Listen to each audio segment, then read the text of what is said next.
उस जमाने के बादशाह को किसी गरीब की बीवी पसंद आ गई थी और वो बड़ी खूबसूरत थी। उसने सारे मौलवियों को बुलाया और कहा कि ये औरत पर मेरी नीयत ख़राब है, बताओ ये औरत मेरी कैसे बनेगी। कहा ये तो बहुत बुरी बात है भाई, किसी की बीवी को आप अपना क्यों बनाना चाहते हैं। उसने दिरहमों दीनार की थैलियाँ फेंकी। मौलवियों ने कहा ये तो बहुत आसान है, देख रहे हैं पैसों में मसले भी बदले जाते हैं।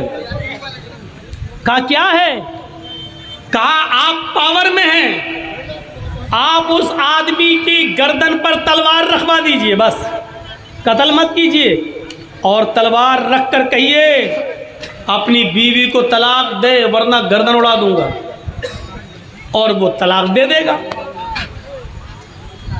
तलाक देगा, वो इद्दत गुजारेगी, आप उससे शादी कर लीजिए। ऐसा ही हुआ। पहले सीधे समझाया, गरीब आदमी ने कहा वाह साहब मेरी बीवी कोई परेशानी नहीं, हम क्यों तलाक दे दें। फिर ज़बरदस्ती की गई और मजबूर किया गया। तलवार की नोक पर उससे तलाक ली गई। बीवी कहती है मेरे प्यारे शौहर, मैं हमेशा से दिल से आपकी थी और आप ही की रहूंगी, लेकिन आपकी गर्दन उड़ा दी जाए मुझे ये भी गवारा नहीं है। आप मजबूरी में मुझे तलाक दे दीजिए, मैं इद्दत गुजारूंगी और बादशाह अगर शादी करना चाह रहा है तो मैं कर लूंगी, लेकिन मैं दिल से कभी उसकी नहीं हूं। लेकिन आप अगर कत्ल कर दिए गए तो मेरा कौन रहेगा। उसने न चाहते हुए भी अपनी बीवी को तलाक दे दी मौत के डर से। तलवार उसकी गर्दन पर रख दी गई, मौत के डर से उसने तलाक दे दी। क्या है मेरी बीवी, मैंने तुझे तलाक दी। इद्दत गुजारने के बाद बादशाह ने उससे शादी कर ली। सारे मौलवी बिके हुए, बादशाह ने सबको खरीद लिया।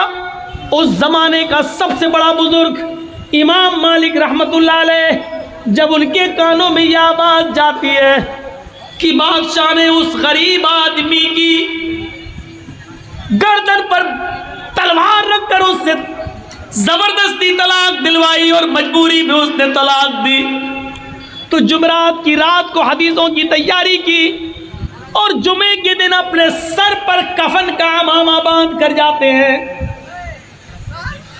जुमे का खुतबा देते हैं। जिस मस्जिद में इमाम मालिक रहमतुल्लाह अलैह जुमे का खुतबा देते थे उसी मस्जिद के अंदर बादशाह भी नमाज पढ़ने आता था।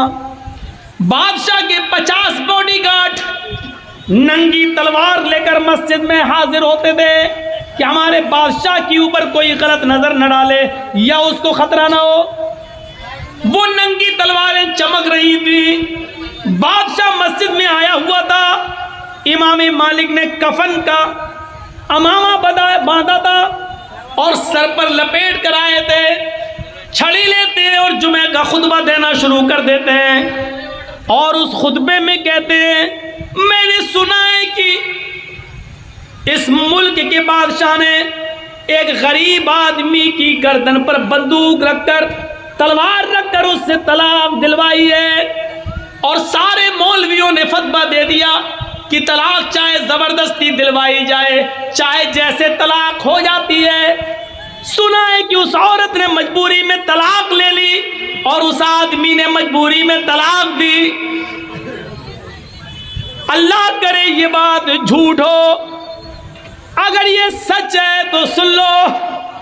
जनाबे मोहम्मद रसूलुल्लाह सल्लल्लाहु अलैहि वसल्लम ने फरमाया है इन्ना तलाक़ल मुकरिहा लैसा बिशै, जबरदस्ती दिलवाई हुई तलाक तलाक नहीं होती है। इन्ना तलाक़ल मुकरिहा लैसा बिशै, जबरदस्ती दिलवाई हुई तलाक तलाक नहीं होती है। अगर तलवार रखकर तलाक देने पर मजबूर किया तो वो तलाक ही नहीं हुई है। और बादशाह ने उस औरत से अगर निकाह किया है तो बादशाह हरामकारी कर रहा है, उस औरत के साथ जिना कर रहा है। खुतबा देकर खत्म करते। इमाम मालिक को मालूम था कि अब मेरा अंजाम क्या होगा। उन्होंने नमाज पढ़ाई। मैंने कहा ना, हर किसी का दिल इतना मजबूत नहीं होता है कि वो डंके की चोट पर हक बात कह दे और बादशाह के सामने कह दे, ये तो मुमकिन ही नहीं। लेकिन इमाम मालिक को मालूम था, अपने घर पे कह के भी आए थे कि बीवी मेरा इंतजार मत करना, कह के भी आए थे। इमाम मालिक रहमतुल्लाह अलैह ने जब ये फतवा दे दिया, आए और नमाज पढ़ाया। नमाज पढ़ाने के बाद जैसे ही मस्जिद से बाहर निकलते हैं, लोगों को मालूम है, उस मस्जिद के मुसल्लियों को मालूम है, उस मस्जिद के नमाज पढ़ने वालों को मालूम है कि इमाम मालिक अब नहीं बचेंगे। मस्जिद से बाहर निकलते ही इमाम मालिक को उन 500 बॉडीगार्डों ने गिरफ्तार कर लिया और पहले उनको बादशाह के दरबार में लाया गया। बादशाह ने पहले प्यार से समझाया। इमाम मालिक कहते हैं आपका प्यार सराहों पर, लेकिन हदीस अपनी जगह पर, इन्ना तलाक अल मुकरिहा लैसा बिशै, ज़बरदस्ती दिलवाई हुई तलाक तलाक नहीं होती है। फिर उनके सामने दिरहम और दीनार की थैलियां फेंकी जाती है कि ये ले लो, मसला बदल दो। इमाम मालिक रहमतुल्लाह अलैह का जवाब यह था, दिरहम और दीनार को देखा तो बादशाह के सामने उन्होंने अपना पैर फैला लिया। बादशाह ने कहा कि आपका जवाब चाहिए। इमाम मालिक कहते हैं कि मेरा फैला हुआ पैर आपको जवाब दे रहा है। कहा मैं समझा नहीं। इमाम मालिक रहमतुल्लाह अलैह जवाब देते हैं कि बादशाह के सामने पैर फैलाने वाला बादशाह के सामने कभी हाथ नहीं फैलाता।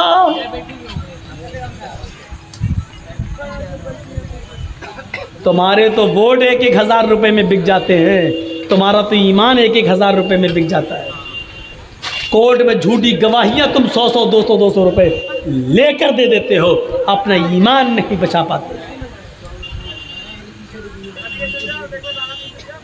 वोट तक बेच देते हो। वोट 500 रुपए लिया, फला पार्टी को देना, मालूम है इससे नुकसान है, फिर भी हम देते हैं। जिनके वोट 500 और 1000 रुपए में बिक जाएं, अरे तुमसे अच्छी कीमत तो उस कुत्ते की है जो कम से कम 10,000 रुपए में खरीदा जाता है। 10,000 रुपए में उस कुत्ते की कीमत 10,000, तुम्हारी कीमत, तुम्हारे ज़मीर की कीमत 1,000। कुत्तों से भी सस्ते हैं आज हमारे ज़मीर, हमारे दिल कुत्तों से भी ज़्यादा सस्ते हैं। बादशाह ने कहा अब इनको बांध दो। बांध दिया गया। फिर उनके ऊपर कोड़े बरसाए गए। 80 कोड़े ऐसे मारे गए, लौ ज़ुरिबतिल फ़ीलु लहरबत। अगर वो 80 कोड़े किसी हाथी को मारे जाते तो हाथी भी भाग जाता, हाथी भी बर्दाश्त नहीं कर पाता। ऐसे कोड़े मारे गए इमाम मालिक रहमतुल्लाह अलैह की बॉडी पर, और दोनों हाथ उठते नहीं थे। चीख कर कहने लगे बादशाह, मार खाने से मैं बच नहीं रहा हूं, न भाग रहा हूं, अजान की आवाज आ रही है, नमाज पढ़ लेने दे। ठीक है। एक आदमी ने उनको वुजू बनवाया, नमाज पढ़ने के लिए खड़े होते हैं उसी बादशाह के दरबार में, लेकिन हाथ उठने के लायक नहीं है। इतना मारा गया हाथ में कि दोनों हाथ जमीन पर लटके हुए, उड़ नहीं रहे, शल पड़ गए। ऐसे ही बोलते हैं अल्लाहु अकबर, हाथ लटके हुए क्योंकि उठ ही नहीं रहे। आपने देखा होगा, कभी हज करने गए होंगे मक्के में या मदीने में, बहुत से लोग हाथ छोड़ के नमाज पढ़ते हैं, दोनों हाथ नीचे करके। क्यों? इमाम मालिक के मानने वाले, वो कहते हैं कि हमारे इमाम ने नहीं बांधे थे इसलिए हम भी नहीं बांधेंगे। ये नहीं देखते हैं कि इमाम मालिक ने मजबूरी में नहीं बांधे, उनको बादशाह ने मारा था, कोड़े मारे थे, इसलिए उनके हाथ उठते ही नहीं थे। अब जब उठ ही नहीं रहा तो आदमी नमाज कैसे पढ़ेगा? कैसे? वो मजबूरी में बांधे थे इमाम मालिक को, इमाम मालिक ने मजबूरी में छोड़े, तुम जानबूझ के छोड़ रहे हो। उसके बाद में फिर उन पर कोड़े बरसाए गए। जब देखा गया कि कोड़े खाने के बाद भी ये नहीं मानते, तो कहा इनको मारना तो बेकार है, इनकी जान न ली जाए। इनके पैरों में बेड़ियां डाल दी गई। मंजर देखना, हक बात बोलने का रिजल्ट देखो। उनके पैरों में बेड़ियां डाल दी गई, हाथों में हथकड़ियां डाल दी गई, और एक घोड़े के ऊपर ऐसे उनको डाल दिया गया, पेट के बल उनको डाल दिया गया, पैर इस तरफ और मुंह इस तरफ, ऐसे पेट के बल ऐसे, पैरों में पैरों में बेड़ियां हैं, हाथों में हथकड़ियां हैं, और ऐसे उनको घोड़े पे डाल दिया गया है। और बादशाह ने कहा पूरे मदीने के अंदर इनको घुमाओ और ऐलान कर दो कि जिसने भी बादशाह के खिलाफ अगर फतवा दिया और बादशाह के खिलाफ जबान खोली, उसका यही हाल होगा जो मैंने इमाम मालिक का किया है, यही उसके साथ किया जाएगा, बल्कि इससे भी बड़ी सजा दी जाएगी। एक आदमी बादशाह का चमचा घोड़े की लगाम पकड़ता है, इमाम मालिक को औंधे मुंह घोड़े पर डालता है और मदीने के चक्कर लगा रहा है, पूरी बस्ती में घुमा रहा है। और कुर्बान जाओ इमाम मालिक रहमतुल्लाह अलैह के इन जुमलों पर, बस्ती में घूमते भी जा रहे हैं। बादशाह का चमचा कह रहा है बादशाह की बात नहीं मानी इसलिए सजा मिली है, अगर किसी ने भी सर ऊंचा किया और बादशाह के खिलाफ जबान खोली तो उसका यही अंजाम होगा।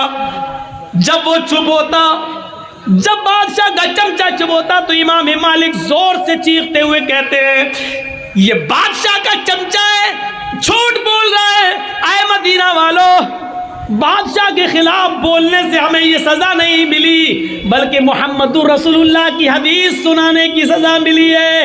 इस घोड़े पर हाथ मेरे टूट चुके हैं, पैरों में बेड़ियां पड़ी हुई है, मेरी मौत का मुझे आवाज दे दे, कोई पता नहीं, लेकिन मौत के मुंह में होने के बावजूद फिर ये फतवा दे रहा हूं, इन्न तलाक़ल मुकरिहा लैसा बिशै, जबरदस्ती दिलवाई हुई तलाक तलाक नहीं होती है। बादशाह जिना कर रहा है, बादशाह हरामकारी कर रहा है। उन्होंने घोड़े पर बैठकर औंधे मुंह लटक कर मौत के मुंह में भी यही आवाज देते रहे और बादशाह के खिलाफ बोलते रहे कि बादशाह हरामकारी कर रहा है।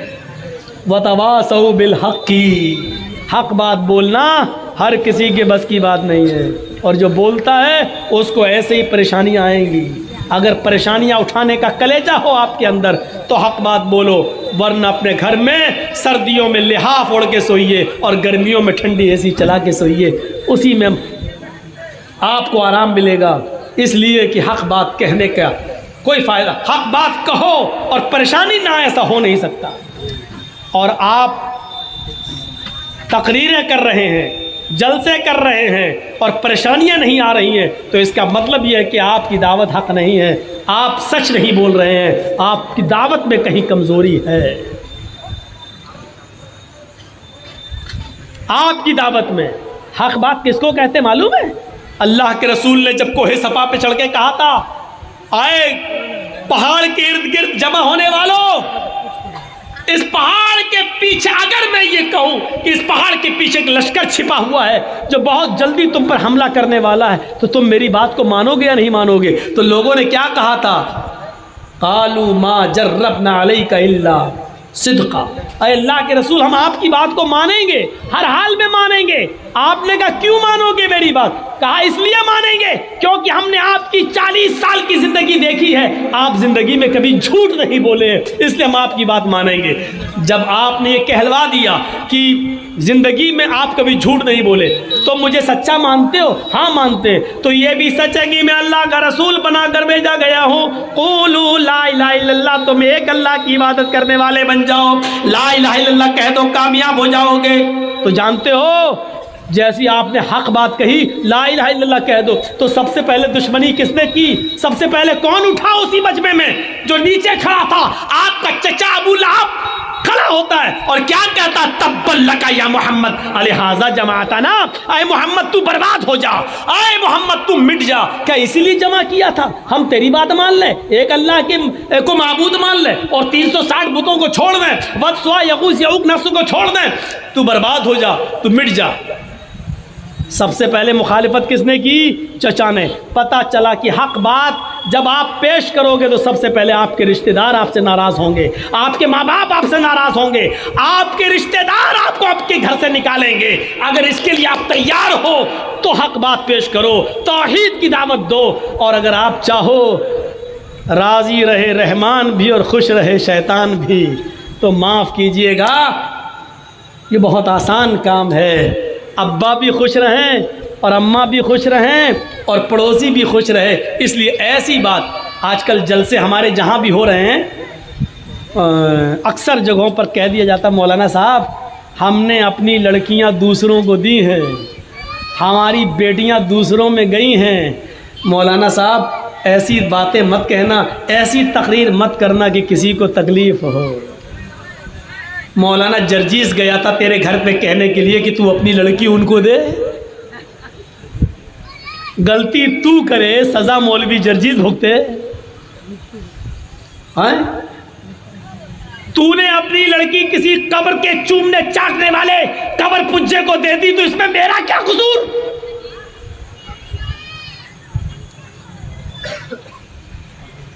सुलेमान तैमी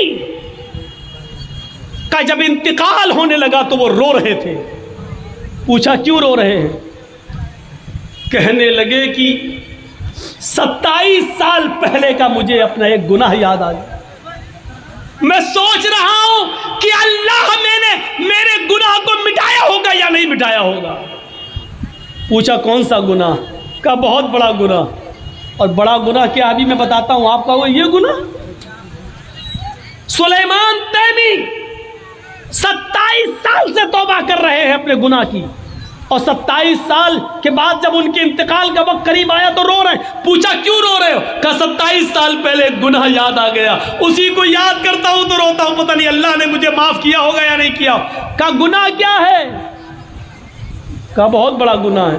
बताओ तो, मत पूछो, अरे बताओ तो गुनाह क्या है, क्या हुआ? का 27 साल पहले मैंने एक बिदअती से सलाम कर लिया था। अल्लाह के नबी ने फरमाया कि तुम में कोई बिदअती को सलाम न करे।